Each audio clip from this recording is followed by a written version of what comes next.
Hello everyone. हम बात कर रहे हैं रिलायंस कम्युनिकेशन लिमिटेड कंपनी के बारे में, क्योंकि इस कंपनी से शानदार अपडेट निकल कर आ रही है, जिसमें रिलायंस कम्युनिकेशन कंपनी के ऊपर बैंकों के साथ फ्रॉड करने के जो आरोप लगाए जा रहे थे, यहाँ पर हाई कोर्ट ने अभी इस केस पर रोक लगा दी है। और साथ में ही हम इस कंपनी को फाइनेंशियली और फंडामेंटली देखेंगे। इस समय हमें कंपनी में बाय सेल होल्ड क्या करना चाहिए और कंपनी का नेक्स्ट टारगेट प्राइस कहाँ तक जा सकता है। तो आइए वीडियो को स्टार्ट करते हैं।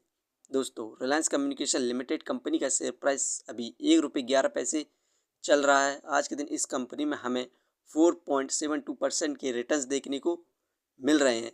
दोस्तों, वहीं पर एक साल में इस कंपनी में हमें 40.96% की गिरावट देखने को मिल रही है। एक साल में इस कंपनी का हाईएस्ट प्राइस ₹1.95 था। इस कंपनी से जो अपडेट निकल कर आ रही हैं, उन सभी को हम देखते हैं। फ्रेंड्स, इन्फोर्समेंट डायरेक्टरेट यानी ईडी ने अनिल अंबानी की कंपनियों के यहाँ पर 1120 करोड़ के यहाँ पर मनी लॉन्ड्रिंग केस में एसेट्स को जब्त किया है, जिसमें प्रॉपर्टी में शामिल रिलायंस सेंटर मुंबई, बल्डर स्टेट, ऐसी कई सारी प्रॉपर्टियां हैं। और ये प्रॉपर्टियां मनी लॉन्ड्रिंग केस में की गई हैं एक्ट PMLA के तहत।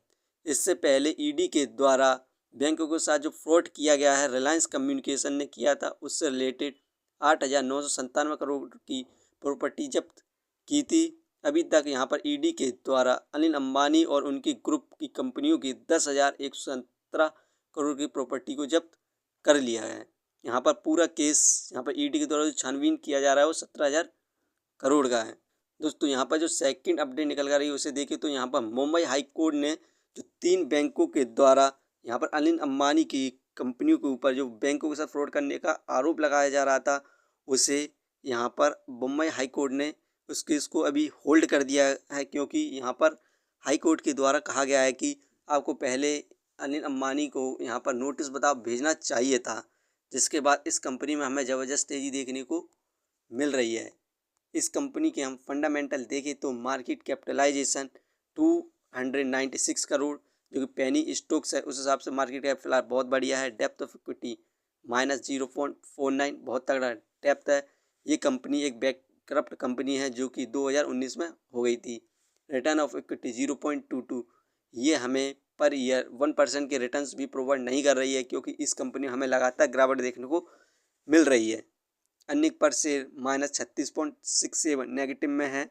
डिविडेंड फ्लाई प्रोवाइड नहीं करती है। बुक वैल्यू -349.79, ये शेयर इस समय बुक वैल्यू से बहुत ज़्यादा हाई प्राइस पर मिल रहा है। Face value 5।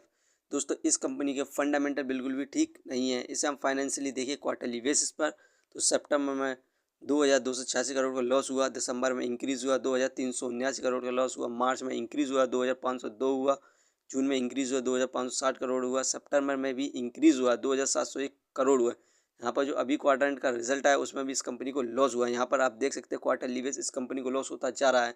अब यदि नेक्स्ट क्वार्टर एंड में इस कंपनी को प्रॉफिट होता है तो ये कंपनी एक नेक्स्ट मल्टीबैगर कंपनी बन सकती है। यदि इस कंपनी को लॉस होता है तो हमें इस कंपनी में हमें दोबारा से और ज़्यादा गिरावट देखने को मिलेगी और इस कंपनी का शेयर प्राइस ₹1 से नीचे चला जाएगा। यदि प्रॉफिट होता है तो इस कंपनी का शेयर कहीं पर भी जा सकता है, ₹10 को भी क्रॉस कर सकता है। तो इसलिए आपको अभी नेक्स्ट क्वाड्रेंट के लिए वेट करना होगा। उस कंपनी में यदि प्रॉफिट गेन करती है तो आप इस कंपनी पर लॉन्ग टर्म के लिए इन्वेस्ट कर सकते हैं और मल्टीबैगर रिटर्न्स प्राप्त कर सकते हैं। दोस्तों, ये वीडियो सिर्फ एजुकेशन पर्पज़ के लिए थी। यदि आप किसी भी कंपनी या स्टॉक्स पर इन्वेस्ट करते हैं तो एक बार अपने फाइनेंसर्स और एक्सपर्ट की सलाह जरूर लें। यदि आपको कंपनी के बारे में जानकारी सही लगी हो तो हमारे चैनल को सब्सक्राइब करें, जिसका नाम है स्टॉक एनालिसिस। धन्यवाद।